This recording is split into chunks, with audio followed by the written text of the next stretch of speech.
अब मुझे थोड़े से ऐसे आउट ऑफ बॉक्स क्वेश्चन आ रहे हैं, मैं पूछ सकता हूँ, आप बताइएगा। कभी कोई पैरानॉर्मल एक्टिविटीज देखी है आपने कुछ बहुत और? सारे हाँ, देखे मैंने, सेट बहुत पे। सारे।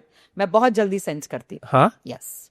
किसी पर्टिकुलर सेट पे कुछ ऐसा कुछ, सेट पे नहीं, लोकेशंस पे मेरे साथ हुआ। जैसे कि कुछ मैं अगर। गुजरात में कर रही थी, वहां पर भी हुआ था। अच्छा, मेरे आंखों के सामने हुआ। क्या हुआ था मैम? मुझे अटैक हुआ है। प्लीज प्लीज मुझे बताना, जानना है मुझे। प्लीज बताइए ना। बहुत सारी चीजें हैं, हाँ बहुत सारी चीजों में जब मैं शूट कर रही थी हाँ तो मैं वहां से निकल रही थी हाँ। रात को। एंड मैं रूम में पहुंची तो अराउंड 11 o'clock, 11, 11:30, खाना खाना खा के मैं सो गई थी। और मुझे याद है मैं यहाँ सो रही थी और मेरे मतलब एक ही बेड पे मैं और अम्मा, हम दोनों एक ही बेड पे, मतलब ऐसे हाथ लगा तो अम्मा थी मेरे बगल में, तो इस तरफ। तो ऐसे एक होता ना नींद खुल जाती है, तो मैंने देखा एक कबर्ड था होटल रूम में।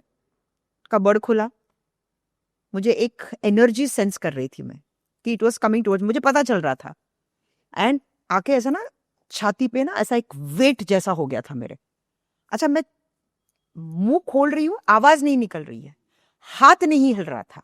जबकि मेरी माँ ऐसे मारू तो मेरी माँ उठ जाए, and she is a very deep sleep नहीं है मेरी माँ, शी इज वेरी विजिलेंट थी मेरी माँ। हाँ, तो वो भी नहीं हो रहा था।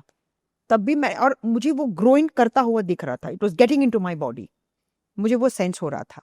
एंड पता नहीं, एक होता है क्या ना कि मैंने अपने कार्तिक भगवान का नाम लिया, मैंने कहा मुर्गा, एंड मैंने अपनी माँ को ऐसे में मारी, and my voice came out, और सडनली मुझे वो एक जो प्रेशर था ना वो ठक करके निकल गया मेरे बॉडी से। इमीडिएटली मेरी माँ ने वो जो विभूति है ना, इमीडिएटली उन्होंने लगाया, और मैं इतनी शांत हो गई उस टाइम पे। ये एक इंसिडेंट था। सेकेंड इंसिडेंट था जब मैं कहीं साउथ में कहीं और शूट कर रही थी, और रात को मुझे एंकलेट्स की आवाजें आती थी। हाँ, और एक औरत के रोने की आवाज। तो मैंने पूछा भी वहां जाके, मैंने कहा ये है क्या? वो तब क्या ही बोले, मैडम ये जगह ही वैसी है जहाँ। साउथ की बात कर रही है? ओके। तो ऐसा नहीं है कि मैं सेंस, और मैं जैसे एक जगह पे जाती हूँ ना मैं बोल देती हूँ, अपने हस्बैंड को बोलती हूँ कि मैंने कहा ये हवा पानी सही नहीं है, हनुमान चालीसा इमीडिएटली लगा। मैं हमेशा हनुमान चालीसा लगाती हूँ। और एक हनुमान चालीसा के छोटा सा एक बुक है, और मेरे षष्ठी कवचम है, मेरे मुरुगन, वो दोनों मेरे बिस्तर में पिल्लो के नीचे रहेगा अच्छा, हमेशा। ये प्रैक्टिस है आपकी? हमेशा। और हमेशा एक पूजा मतलब मैं रखती हूँ, गणपति होगा वहां पर मैं पूजा करूंगी, ताकि देखिए हवा पानी के बारे में हम नहीं बता सकते, बट हम तो सेफ रह सकते हैं। और कोई भी स्पिरिट हमको अटैक करने नहीं आता, हो सकता है वो उसकी जगह हो जहाँ हम जाके बैठे।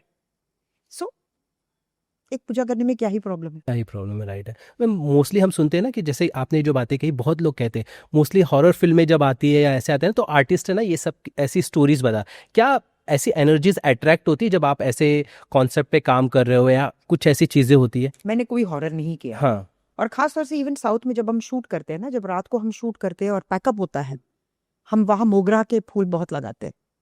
बहुत हम लगाते हैं, क्योंकि it's a part of our tradition. तो मुझे याद है मैं मयूरी कर रही थी, तो जब बॉम्बे में हमको मोगरे कहाँ मिलते हैं, बहुत एक्सपेंसिव, हाँ, यहाँ तो तो मुश्किल। वहां गए तो भर भर के हम लगाते हैं कि भैया चलो यार हम। तसल्ली हाँ, है। तसली, और स्मेल भी बहुत अच्छा ना ओरिजिनल मोगरा से। राइट। बट जैसे ही आपका पैकअप होता है ना, हेयर ड्रेसर सबसे पहले वो निकाल के फेंकती, बोलता मैडम रात को इसमें मत जाना, खुले बाल में कभी मत निकलना,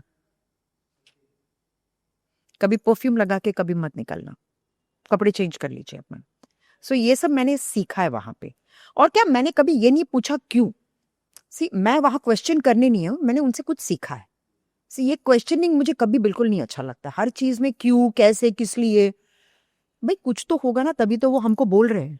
and they are all hairdressers जो काफी टाइम से वहां काम कर रहे हैं, तो उसके पीछे कोई तो रीजनिंग होगी।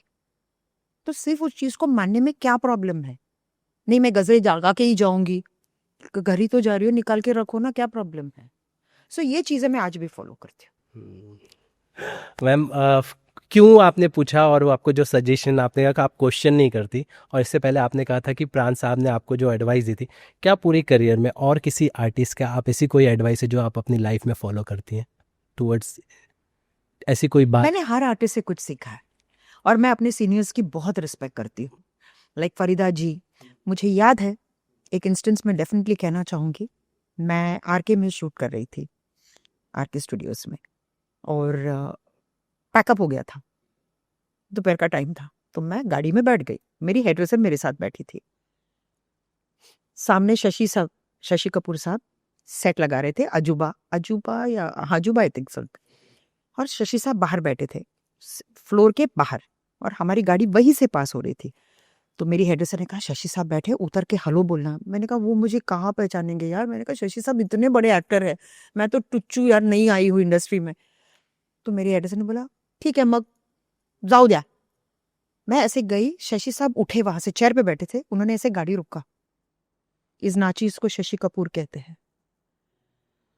मैं तो उस वक्त सोच रही थी जमीन फट जाए और मैं जमीन के अंदर गड़ जाऊं, मतलब दोबारा बाहर नहीं हो। वो मेरे लिए एक लेसन था।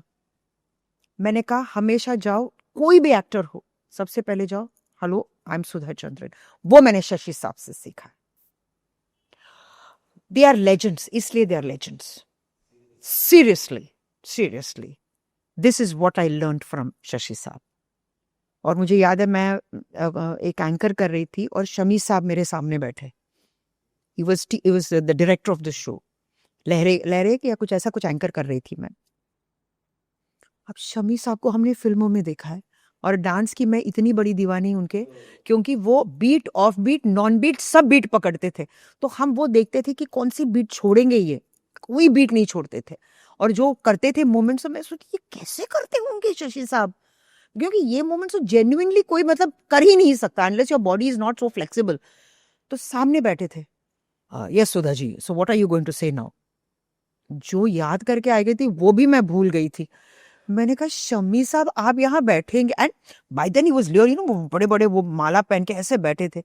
मैंने कहा, एंड वो लाल टीका, what an aura, mesmerising personality.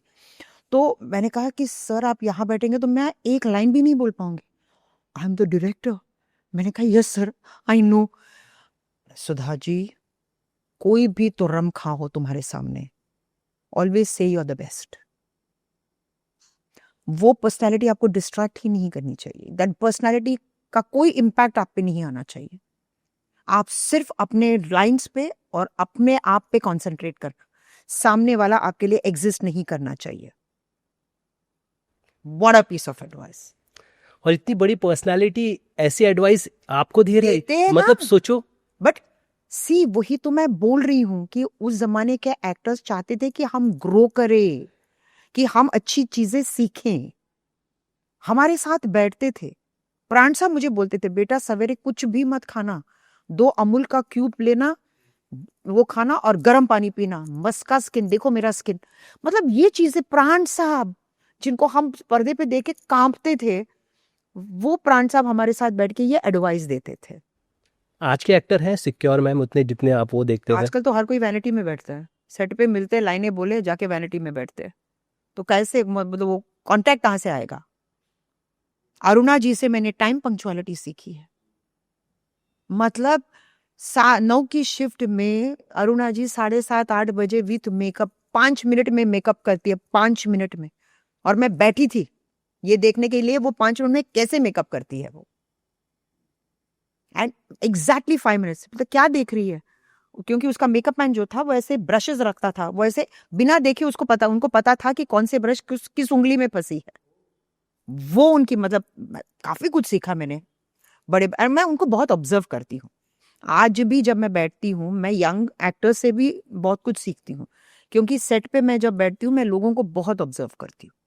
ये नहीं कि भाई अपना मोबाइल लिया बैठे हैं, नेवर।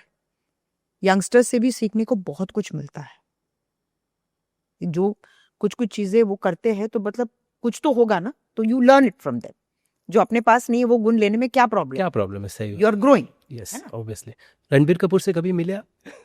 धर्म जी से मैं मिली, धर्म जी से मैंने क्योंकि जिस हिसाब से कपूर फैमिली की स्टोरीज है आपके पास, आई विश कि आप I know, ये सब। नहीं मैं धर्म जी से मिली थी। इनफैक्ट तहलका जब मैंने किया सिर्फ एक गाने के लिए मैंने किया, बट मैंने सिर्फ इसलिए क्योंकि मैं धर्म जी का हाथ पे हाथ रखना चाहती थी।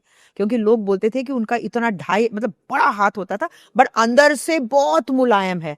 तो जैसे मैं गई सबसे पहले मैंने धर्म जी को नहीं देखा, मैंने कहा सर सर सर। बोला क्यों रे मदरासन, किसने बोला तुमको? मैंने कहा नहीं सर बस वो, आई नो बट सबसे दुखी मैं तब हुई जब धर्म जी की डेथ हुई। मैं तो सदमे में चली गई थी। मैं 3 दिन में सिर्फ धर्म जी की फिल्में देख रही थी। क्योंकि मैं अपने जहन से उन्हें निकालना ही नहीं चाहती थी। मतलब धर्म जी की सारी फिल्में मैंने देखी वो 3-4 दिनों में। मैं वो बर्दाश्त ही नहीं कर पा रही थी। मैं I wanted to keep him alive, इसलिए मैं सिर्फ धर्म जी की। देन माय हस्बैंड सेड तू पागल हो जाएगी सुधा, पागल हो जाएगी, अब अभी नहीं, एक्सेप्ट कर लो।